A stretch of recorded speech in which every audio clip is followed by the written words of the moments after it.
What John underestimated was the attention to detail found within the amateur radio community. Hams notice things. They notice antennas. They notice radios. They notice operating habits.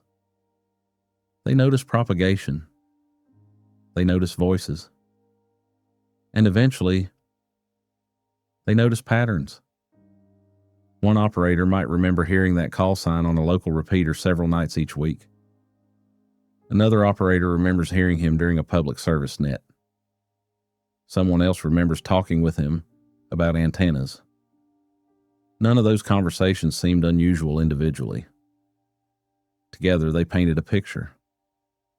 KD4, Easy appeared to be a very active local amateur. There was only one problem.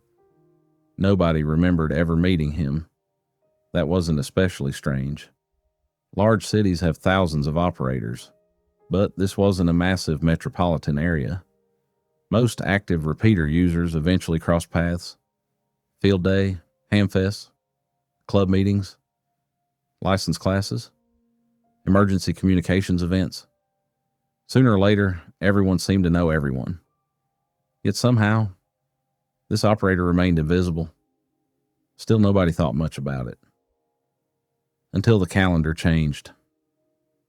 Every amateur radio operator looked forward to one particular publication, the annual Callbook. For younger operators, it's difficult to explain just how valuable these books were.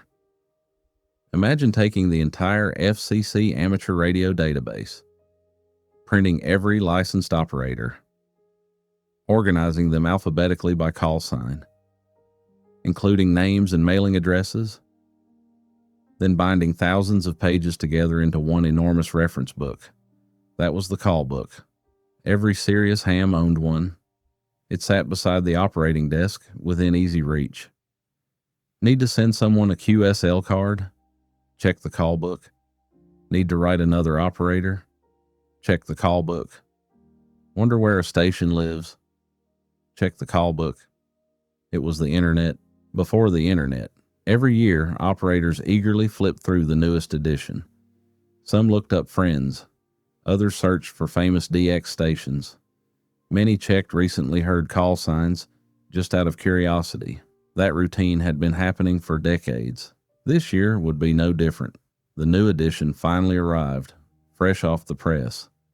Operators across the country began opening their copies, including several in John's hometown. One evening, after hearing KD4ZZZ on the repeater yet again, someone casually reached for the book. There wasn't any suspicion. Not yet.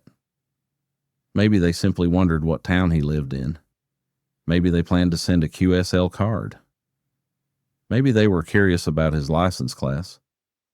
Whatever the reason, they opened the book, turned to the correct page, ran a finger down the column, and found the call sign. The listing immediately raised eyebrows. The address wasn't local, not even close. The licensed operator lived hundreds of miles away, several states away, certainly not within range of the local VHF repeater. At first, they assumed there had to be another explanation. Perhaps the operator had recently moved. Perhaps the database hadn't caught up. Perhaps he was visiting relatives. Those possibilities all sounded reasonable. But as the days passed, the voice kept appearing. Every evening. Always with a strong local signal. Always sounding like he was just a few miles from the repeater. That's when curiosity quietly became suspicion. Experienced operators understand radio propagation. They know what distant stations sound like. They know the difference between simplex, repeaters, and long-distance HF communication. This wasn't skip.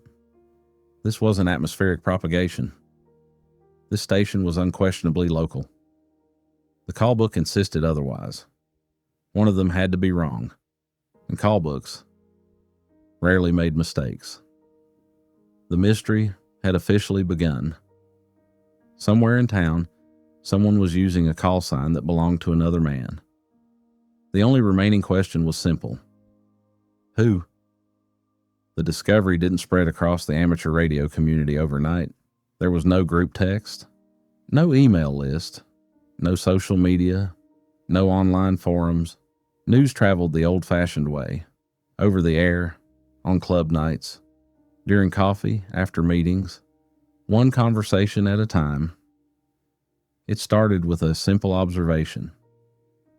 Has anyone ever met that guy? The question didn't sound accusatory. It sounded curious. Someone answered no.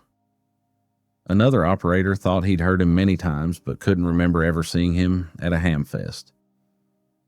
Another remembered talking to him during a net.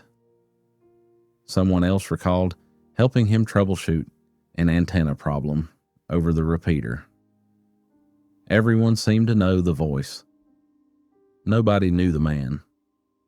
That alone wasn't enough to prove anything. But when it was combined with the Callbook listing, the picture became increasingly difficult to ignore.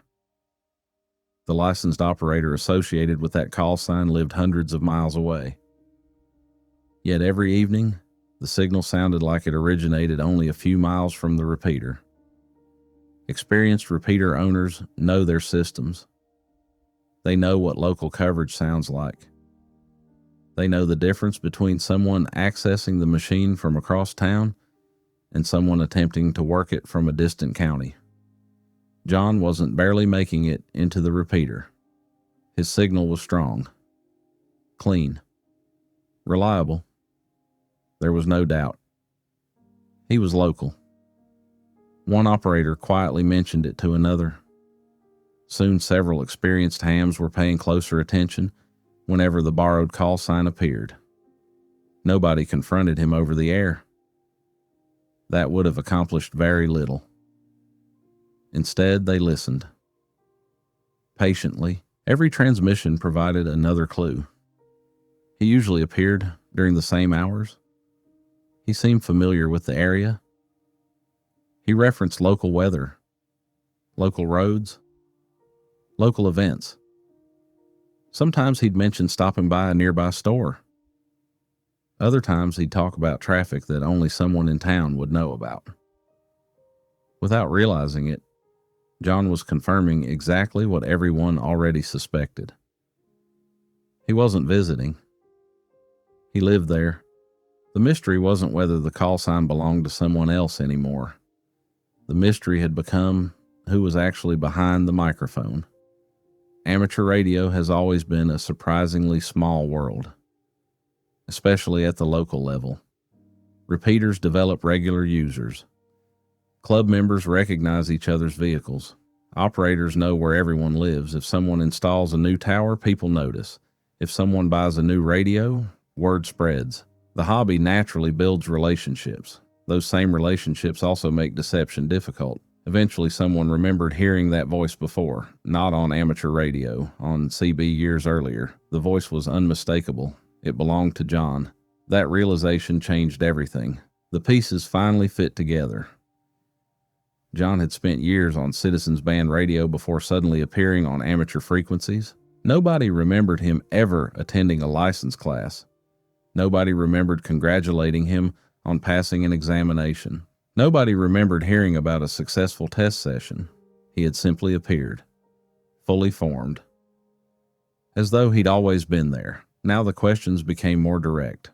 Did John really earn a license? Could there be some explanation everyone had overlooked? Had the Callbook somehow made an error? Nobody wanted to falsely accuse another operator. Integrity mattered. Facts mattered. So instead of making public accusations, several respected operators quietly verified what they already believed. The call sign absolutely belonged to another amateur operator living in another state. There was no mistake. The only conclusion left was the obvious one. Someone in town was transmitting illegally, and everyone knew who.